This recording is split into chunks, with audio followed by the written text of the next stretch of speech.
हाय दोस्तों, अगर मैं आपसे कहूँ कि हॉलीवुड की सबसे एलिगेंट, सबसे संस्कारी हीरोइन अचानक से इंटरनेट की दुश्मन नंबर 1 बन गई, तो क्या आप विश्वास करेंगे? हाँ, हम बात कर रहे हैं एन हैथवे की, जिन्होंने एक समय पर पूरी दुनिया में इतनी ट्रोलिंग की कि इंटरनेट पर अलग ही ट्रेंड चल पड़ा था, हैथा हेट। पर आज एना हैथवे बिना किसी मर्द के अप्रूवल के, बिना किसी डर के पूरे हॉलीवुड को अपनी उंगलियों पर नचा रही हैं। 2026 में ही उनकी 5 मेगा ब्लॉकबस्टर फिल्में लाइनअप हैं और वह बैक टू बैक हिट दे रही हैं। तो चलिए आज खोलते हैं एन की लाइफ की वो चटपटी किताब, जिसमें उनके बचपन के अजीब सपने भी हैं, एक बहुत बड़ा लव स्कैम भी है और एक धमाकेदार क्लाइमेक्स है जो आपका दिल जीत लेगा। चलिए थोड़ा पीछे चलते हैं। एन का जन्म 1982 में ब्रुकलिन में हुआ था। उनकी मम्मी एक स्टेज एक्ट्रेस थी, तो एक्टिंग तो उनके खून में ही थी। लेकिन दोस्तों, ट्विस्ट सुनिए। बचपन में एन एकदम कट्टर रिलीजियस थी और उनका सपना एक्टिंग करना नहीं बल्कि नन बनना था। यस, बिल्कुल सही सुना। हमारी ग्लैमरस क्वीन एक समय पर मोह माया छोड़कर चर्च ज्वाइन करना चाहती थी, लेकिन फिर उनकी लाइफ में आया एक बड़ा परिवर्तन। जब वह 15 साल की थी, उन्हें पता चला कि उनके बड़े भाई गे हैं। अब जिस चर्च में वह मानती थी, वह उनके भाई के खिलाफ था। एन ने बिना सोचे अपने परिवार के लिए चर्च को हमेशा के लिए बाय बाय बोल दिया। उन्होंने कहा, जो जगह मेरे भाई को एक्सेप्ट नहीं कर सकती, वो मुझे भी नहीं चाहिए। ये था उनका पहला बैडएस मूव, जहाँ से उनका रास्ता बदला एक्टिंग की तरफ। साल 2001 में फिल्म आई द प्रिंसेस डायरीज। एन ने मिया थर्मोपोलिस बनकर एक ऐसी रॉयल एंट्री मारी कि हॉलीवुड को लगा हमें एक परफेक्ट संस्कारी हीरोइन मिल गई। पर रियल लाइफ में एक सबसे बड़ा ड्रामा आना बाकी था। 2004 में एन को प्यार हुआ एक इटालियन कॉनमैन से। दोनों का प्यार एकदम फिल्मी चल रहा था। Private jet, luxury vacations, full on glamour. पर 2008 में अचानक से एक बम फूटा। इस इटालियन कॉनमैन पर $1 मिलियन के फाइनेंशियल फ्रॉड, मनी लॉन्ड्रिंग और लोगों को ठगने का आरोप लगा। उसे FBI ने अरेस्ट भी कर लिया और सीधा जेल चला गया। एन का दिल तो टूटा ही, पर उसकी गुड गर्ल इमेज पर भी एक बहुत बड़ा दाग लगा। मीडिया उन पर सवाल उठाने लगी कि क्या वह भी इस फाइनेंशियल फ्रॉड में शामिल थी। एन ने चुपचाप FBI को कॉर्पोरेट किया और खुद को इस दलदल से बाहर निकाला।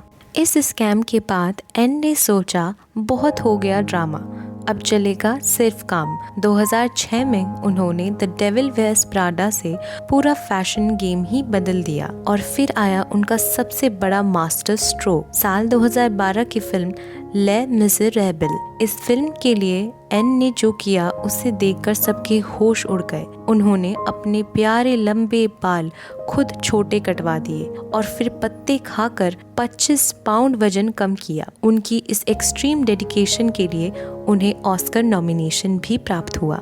लेकिन दोस्तों, यहाँ से शुरू हुई हॉलीवुड की सबसे अजीब कंट्रोवर्सी, हैथा हेट। लोग अचानक इंटरनेट पर उनसे नफरत करने लगे। क्यों? क्योंकि लोगों को लगता था कि एन बहुत ज़्यादा परफेक्ट दिखने की कोशिश करती है। उनका हर रिएक्शन, उनका स्पीच लोगों को फेक लगता था। इमेजिन करें, एक स्त्री दिन रात मेहनत कर कर अवार्ड जीतती है और दुनिया उसे सिर्फ इसलिए ट्रोल करती है क्योंकि वो बहुत परफेक्ट है। अब यहाँ पर कोई और होता तो शायद टूट जाता, पर एन ने चुना साइलेंट स्लैप। उन्होंने हेटरों को कोई भाव नहीं दिया और आज 2026 में उनका हॉलीवुड पर पूरी मोनोपोली है। द डेविल वेयर्स प्राडा 2 हो या क्रिस्टोफर नोलन की mega epic film the Odyssey, वह हर जगह राज कर रही हैं। एन ने हॉलीवुड के सबसे ग्रैंड रूल की धज्जियां उड़ा दी, जो कहता है कि हीरोइन 40 की हुई नहीं कि उसकी एक्सपायरी डेट आ गई। 43 की उम्र में भी वह सबसे हाईएस्ट ग्रॉसिंग और इन डिमांड एक्ट्रेस है। इतना ही नहीं, वह एक गुडविल विमेन एम्बेसडर भी है, जो कॉर्पोरेट वर्ल्ड में पुरुष और स्त्रियों दोनों के लिए पेड पेरेंटल लीव की लड़ाई लड़ रही है, क्योंकि उनका मानना है कि बच्चे संभालना सिर्फ स्त्री की जिम्मेदारी नहीं है। अब आते हैं इंटरनेट की सबसे बड़ी और दिमाग हिला देने वाले ट्विस्ट पर, द शेक्सपियर कंट्रोवर्सी। दोस्तों, क्या आपको पता है कि महान राइटर विलियम शेक्सपियर की वाइफ का नाम क्या था? जी हाँ, उनका नाम था एना हैथवे।